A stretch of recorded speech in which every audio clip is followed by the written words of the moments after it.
Сиздерге Москвадан кирди чыкты кызматын көрсөткөн тажрыйбалуу айдоочуларды сунуштайбыз. Жолго чыгарда документти чорнойдон текшерип, баарын бүтүрөбүз. Өзүбүз бес пересадка алып келип чыгабыз. Толук маалыматты төмөнкү номерлер аркылуу Бакыт мырзадан алсаңыздар болот. 8964 655 35 90 8977 852 00 81 24 саат байланыштабыз.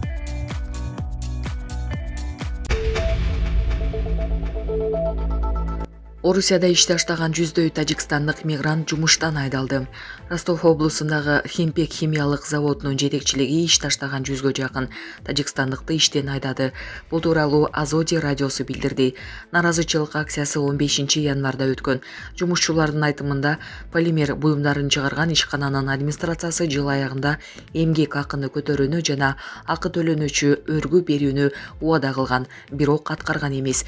Мигранттардын бири 16 январда Азоди радиосуна билдиргендей, иш таштоодон кийин жетекчилик аларды чакырып, январ айынын жарымы үчүн маяналарын төлөп, дароо жумуштан бошоткон. Видеого түшкөндөрдүн баары жумуштан бошотулду, деди мигрант. Химпектин өкүлдөрү кырдаал боюнча комментарий беришкен жок. Тажикстандын Орусиядагы элчилиги да өн ката элек. 2023 жылы күзүндө Москванын жанындагы Бытыши шаарында Өзбекстан менен Тажикстандан келген 55 мигрант кармалган окуяда катталган. Алардын көбү Орусияда патенти жок иштегендиктен сот аларды депортациялоо чечимин чыгарып, өлкөгө кирүүгө 5 жылга тыюу салган. Булак Азаттык. Беларус аскердик доктринасына өзөктүү куралды киргизди. Беларустун коргоо министри Виктор Хренин 16 январда Минскиде Орусия менен тыгыз аскердик кызматташтыгына негизделип, жаңыртылган аскердик доктринанын долбоорун тааныштырды. Анда алгачкы жолу өзөктүү куралды колдонуу ыктымалдыгы тууралуу жазылган. Бул тууралуу Associated Press агенттиги маалымдады. Беларустун коопсуздук кеңешинин катчысы Александр Волфович Орусиянын өзөктүү куралын өлкө аймагына жайгаштыруу НАТОнун мүчөсү Польша тараптан агрессияны токтотот деп билдирди. Белта агенттиги шейшембиде коргоо министри Виктор Хренин коопсуздук кеңештин жыйыны боюнча маалымат берип жатып, журналисттерге Беларустун жаңы аскердик доктринасынын негизги жоболору тууралуу айтканын жазды.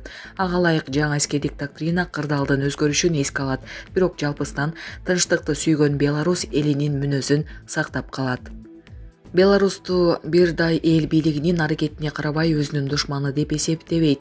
Бул аскердик доктринанын негизги максаты, деди Виктор Хренин.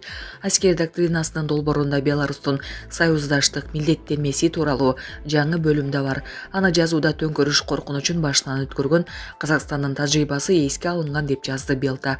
Коргоо министринин сөзүнө караганда, жаңы аскердик доктринанын долбоору дагы иштелип, Беларус парламентине бекитүүгө жиберилет. Былтыр Кремль Беларуска тактикалык өзөктүү курал жайгаштыраарын жарыялап, бирок санын ачыктаган эмес. Орусия согуш таласында колдонууга багытталган бул куралга өзү көзөмөл кыларын билдирген. Маалыматта сөз чакан радиустагы жана кубаттуулуктагы курал тууралуу жүрүп жатканы да белгиленген. Associated Press агенттиги Орусия Беларустун аймагын 2022 жылы 24 февралда Украинага согуш ачуу максатында плацдарм катары колдонгонун белгиледи. Булак Азаттык. Башка иш түшсө карайлап калат экенсиң. Эмил Жамырчиев комитет жыйынында кылмыш иши тууралуу айтты. Бүгүн 16 январда Жогорку кеңештин укук тартиби, кылмыштуулук менен күрөшүү жана коррупцияга каршы аракеттенүү боюнча комитеттин жыйынына депутат Эмил Жамырчиев келди. Тармактык комитеттин жыйынында эл өкүлү айланасындагы жагдай боюнча айтып, кесиптештеринен соттук өкүмү чыкканча сындабай турууну суранды. Тергөө иштери аяктаганда сотко барат. Ал жакта менин дагы маалыматтарым болот. Бардыгын угуп, соттун өкүмү чыкканда сын пикир айтсак, ата-энем, үй бүлөм бар. Аларды өзүмдү да ыңгайсыз абалга коюп жатабыз. Башка иш түшсө карайлап калат экенсиң, деди ал. Белгилей кетсек, башкы прокуратура былтыр 27 декабрда Жогорку кеңештен депутат Эмил Жамырчиевдин кылмыш жоопкерчилигине тартууга макулдук берүүнү сураган. Жыйында төрага Нурламбек Шакеев башкы прокуратуранын сунушун окуп, Жамырчиев мамлекеттик чейгарадан мыйзамсыз өтүү менен айыпталып жатканын айткан. Төраганын сунушунун негизинде парламентте Эмил Жамырчиевге кылмыш ишин козгоого уруксат берүү маселесин териштирүү үчүн депутаттык комиссия түзүлгөн. Комиссиянын курамына өзгөрүү кирген. 9 январда Эмиль Жамбырчиевди кылмыш жоопкерчилигине тартуу боюнча башкы прокуратуранын сунушунун негизинде түзүлгөн депутаттык комиссия эл өкүлүн кылмыш жоопкерчилигине тартууга уруксат берген корутунду кабыл алган. Ал эми 10 январда эл өкүлүнүн Ак үйдүн терезесинен секирип качкан видеосу тараган.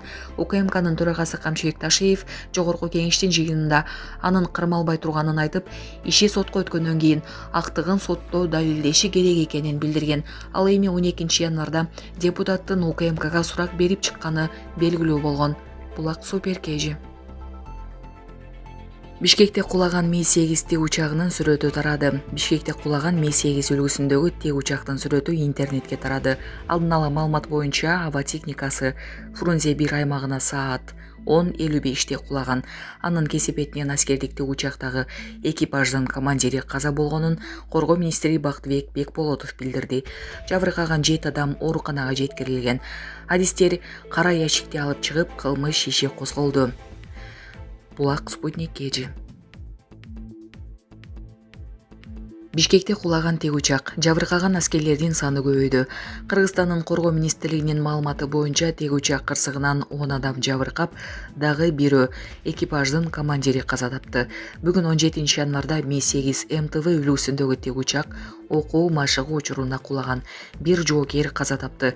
4 реанимацияда, 2 оор абалда, дагы 6-нун абалы орточо оор деп бааланууда, деди министрлик. Булак Спутник KG.